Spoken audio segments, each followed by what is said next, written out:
CBN e a tecnologia, com Gilberto Sudré. Oferecimento VIP Rede, conexões digitais. 0800 722 8006. Olá, Gilberto, bom dia. Bom dia, Fernanda, bom dia aos ouvintes da CBN. Hoje a pergunta do nosso ouvinte Wanderson é o destaque principal. Exatamente. No último CBN Tecnologia, falamos como fazer backup dos smartphones e surgiram uma série de perguntas de como trocar os aparelhos, né, em relação a isso. E aí o Wanderson, nosso ouvinte Wanderson, obrigado aí pela participação, falou sobre a obsolescência programada, né? E se existe alguma lei que proíbe essa obsolescência. Então, Wanderson e nossos ouvintes, a obsolescência programada consiste na redução artificial e planejada da durabilidade de um produto que os fabricantes fazem exatamente para forçar que você troque, né, prematuramente o dispositivo, seja ele um smartphone, uma TV, uma geladeira, em relação a isso. Então, isso também inclui, nesse item, né, de obsolescência programada, o lançamento de um produto sem que esteja contemplado uma tecnologia que o fabricante já tem, mas ele guarda aquela tecnologia e lança um outro produto logo em seguida para forçar você a trocar de produto em relação a isso, né? Então é uma pergunta até para os nossos ouvintes, né? A gente lembra, né, quantos celulares a gente já teve, né? Olha só quantos, né? Por que você trocou a sua última geladeira, o seu último TV, a sua última TV, né? Por que foi? Né? Então a gente tem que analisar exatamente em relação a essa situação. Por quanto tempo a gente usa um computador? Então, perguntas dessa questão. Então, esse é um item importante a gente ficar atento para não trocar o equipamento apenas por trocar, né, sem nenhuma vantagem em relação a isso. Em relação ainda à pergunta do Wanderson, ele pergunta sobre uma lei. O Poder Judiciário brasileiro ainda não tem uma lei, a gente não tem uma lei específica no Brasil que trata desse assunto. Mas o Poder Judiciário já tem uma análise do que é uma prática abusiva da obsolescência programada, né? Então aplica isso aí nesse caso. O caso identificado como observância do obsolescência programada no Código do Consumidor em relação a isso, né? Interessante que a gente a Apple no caso do Brasil aqui está sofrendo uma ação judicial desde fevereiro de 2013, que ela foi acusada de prática abusiva no lançamento do iPad. Por quê? O iPad 4 não teve nenhuma mudança estrutural importante em relação ao iPad 3. E aí a Apple está respondendo a esse processo exatamente como uma prática abusiva no caso de obsolescência programada. Na verdade, ele não precisava ter lançado o iPad 4, que não tinha nada de grandes diferenças em relação ao iPad 3. Então, ou seja, isso tudo depende do judiciário, do entendimento do judiciário, e aí pode acontecer, inclusive, de estender, né, aquela garantia já prevista pelo Código, né, do Consumidor, em casos específicos, quando o judiciário entende que o fabricante simplesmente lançou um outro produto apenas para forçar que o usuário trocasse o equipamento. Então essa é uma questão importante, a gente tem que pensar em relação a isso. E tem uma outra coisa importante, viu, Fernanda? Que além dessa questão do prejuízo, obviamente o prejuízo financeiro do usuário de trocar ou até perder dinheiro, né, na troca, a gente tem uma questão importante que é o lixo tecnológico. Nessa mudança frequente de equipamentos no dia a dia, acaba gerando uma quantidade imensa de equipamentos que são descartados, e são equipamentos que têm materiais perigosos para o meio ambiente. Então aí tem compostos químicos que acabam atrapalhando o lençol freático e coisas parecidas. Então essa é uma questão importante. Só para a gente ter uma ideia, os resíduos eletrônicos no Brasil já representam 5% de todo o lixo recolhido no Brasil, né? A gente tem hoje, em média, 4 quilos de lixo tecnológico por habitante no Brasil, em média, né? O que dá bastante coisa. Inclusive, isso vai piorar, porque a previsão é nos próximos anos, crescimento de em torno de 17% ao ano, né, de lixo tecnológico. Então, essa é uma responsabilidade que a gente tem com o meio ambiente e também com o dia a dia da gente, né? Sem então, dúvida. Essa é uma questão importante que a gente tem que lidar. E assim, observar, vou trocar um computador, vou trocar uma televisão, uma geladeira, um smartphone, e eu realmente preciso daquele novo aparelho? Será que o antigo não está me atendendo mais? Então tem alguma característica que é fundamental, que realmente eu preciso e ela está presente no equipamento mais novo? Isso que a gente tem que pensar quando pensar em trocar um equipamento. Muito legal, Gilberto. Bom, eu tenho muitas dúvidas dos nossos ouvintes, e a gente começa a respondê-las agora, além do próprio Wanderson, né? O Gilberto, ele é um microempreendedor, e ele gostaria de saber se o programa de gestão Conta Azul é seguro. Então, O Guilherme, perdão, o nome dele é Guilherme. Guilherme, muito bem, obrigado Guilherme pela participação. O sistema de gestão do Conta Azul é um sistema de gestão online. Você entra lá, instala lá no seu computador e usa tudo lá na internet. Né? É um sistema bastante utilizado, tem muita gente utilizando, né, esse sistema. Eu fiz uma pesquisa na internet e não achei nenhum tipo de reclamação em relação ao Conta Azul. Parece um produto interessante, um produto bom, mas lembrando que nada na internet é 100% seguro. Então você está colocando os seus dados da sua empresa num outro local, num repositório que você não tem controle, né? Então, assim, apesar de não ter reclamação nenhuma, não ter nenhum tipo de risco de reclamação já claramente identificada na internet, a gente sabe que sempre tem um risco, né? Na verdade, a gente tem um risco até quando coloca nossos e-mails lá no Gmail, no Yahoo. Então, ou seja, é um risco que a gente imagina que tem que correr, né? Não tem muita para onde ir se a gente não usar uma ferramentas como essa. O Mazinho pede pra gente retomar aqui o papo do Bitcoin. O que sim. é Bitcoin, Gilberto? Muito bem, Mazinho. Bitcoin é uma moeda eletrônica, mas na verdade a diferença da moeda eletrônica do Bitcoin é que ela não está lastreada em nenhum tipo de banco central. Ou seja, tem lá, cada uma das moedas que a gente conhece hoje no mundo, elas estão lastreadas através de um banco central de um país. O Bitcoin não tem país, né? Ou seja, o Bitcoin é uma moeda que ela foi criada eletronicamente e ela tem uma quantidade máxima de Bitcoins que ela pode ser emitida, que é tratado isso é limitado por métodos criptográficos, e essa moeda serve para transacionar entre moedas de países diferentes. Então eu posso trocar real em Bitcoin, depois pego o Bitcoin e troco em dólar ou em euro, né? Então, e aí a vantagem dessa situação é que eu não pago nenhum tipo de taxa nessa conversão. Por outro lado, eu tenho um problema que eu não tenho controle sobre essa moeda, então ela pode ser utilizada para meios escusos, né? Que a gente conhece, compra de droga, armas e outras coisas mais. Então, é isso aí. Ok, a gente segue aqui com mais uma participação de um ouvinte que nos enviou a mensagem por Torpedo, e ele pede um aplicativo de horário de ônibus para Grande Vitória. Muito bem. Bom, um aplicativo interessante que eu já, inclusive, testei é o chamado Ponto Vitória, que é o aplicativo oficial, inclusive, da Prefeitura Municipal de Vitória, né? Tem lá a versão para Android, tem versão para iOS, né? Pode entrar lá no site, né, do Google Play, por exemplo, ou do iTunes, baixa o aplicativo e aí você já tem os acessos aos pontos, né, os horários, os ônibus e tudo mais. Então, uma boa dica aí chama-se Ponto Vitória. Tem mais. Kellyson também pede um aplicativo para corrida de rua. Legal. Bom, Kellyson, obrigado pela participação.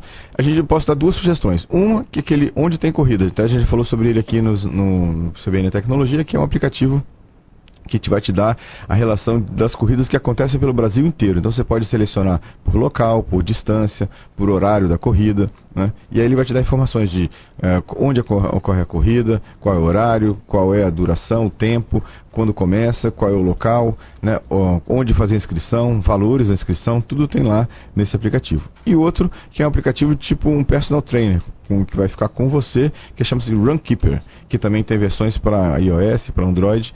E esse Runkeeper vai acompanhar seus treinamentos. Você vai levar o smartphone com você e aí ele vai monitorar a quantidade de informações que você, a quantidade de locais que você correu, o tempo que você correu, né? Ou seja, velocidade, gasto calórico. Inclusive no Runkeeper você pode programar uma situação de treinamento. Então você programa durante o dia, durante os dias da semana, que dia você vai correr, vai andar de bicicleta e tudo mais. Então essa é duas dicas que eu tenho aí pro Kellyson. Obrigado aí pela participação. Eu tenho várias outras perguntas pro Gilberto. E a gente só vai terminar aquelas que nós prometemos para dar um início aqui a um novo bate-bola, tá? Então, ok. Bom, então a ideia dos aplicativos de corrida são esse Onde Tem Corrida e Runkeeper. Todos dois são gratuitos e pode usar, que são muito bons. Ok. Ô Gilberto, e a gente sempre traz uma dica de aplicativo toda sexta-feira, que é a escolha do Gilberto da semana, tá, gente? Bom, a escolha da semana é um aplicativo chamado Shazam, né? É um aplicativo bastante interessante. Já aconteceu com você, por exemplo, Fernando, você ouviu uma música, falou assim, olha essa música, como é que é o nome dessa música? Quem está cantando?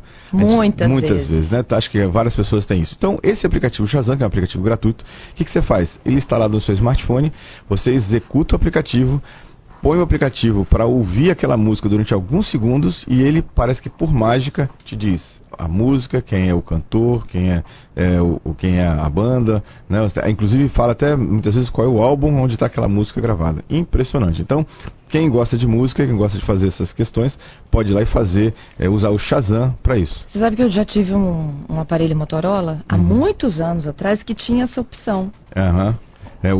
Desse aplicativo, né? Já tinha essa opção, você clicava lá numa tecla e a música estava tocando no rádio, você falava, meu Deus, que música é essa? Eu consigo lembrar quem canta isso. Aí o aparelho depois trazia um trechinho dela com o nome e o autor. Exatamente. Né?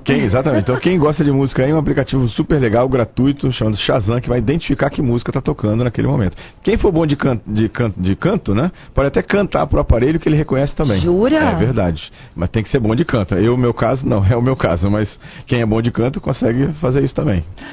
As perguntas dos nossos ouvintes.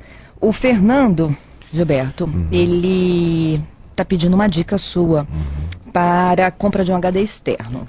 Ele diz que tem duas propostas. Um Samsung 3T por R$ 469 e um Seagate 2T por 408. Qual você levaria para casa, Gilberto? Bom, eu gosto muito da marca Seagate, é uma marca bem confiável, uma marca já com um bom histórico no mercado. Eu escolheria da Seagate, né, como HD externo. A Neia, ela diz o seguinte: Gilberto, soube que no quadro passado você deu várias dicas de sites educacionais. E ela disse que, olha, infelizmente naquela sexta ela não estava conosco, né? Olha, só para lembrar, se você perdeu qualquer quadro do Gilberto, é só você entrar em nosso site, cbnvitoria.com.br, clicar na opção comentarista, CBN a Tecnologia, e aí você vai encontrar todo o histórico do Gilberto, inclusive com as dicas de sites, mas a gente vai repetir aqui ao vivo. Então, vamos lá, Neia, anota aí. O primeiro site é www.smartkids.com.br. O outro site que eu dei a dica aqui foi o www.canalkids.com.br. E o último foi www.acorujabu.com. Então, 3 sites aí para as garotas, crianças poderem se aproveitar dos jogos educacionais da internet. Tem uma outra participação pelo Torpedo, que ele diz o seguinte, o ouvinte, né? Ele usa um aplicativo para baixar vídeo. É o Doublemate. Doublemate, exatamente. E ele pergunta se é legal ou não.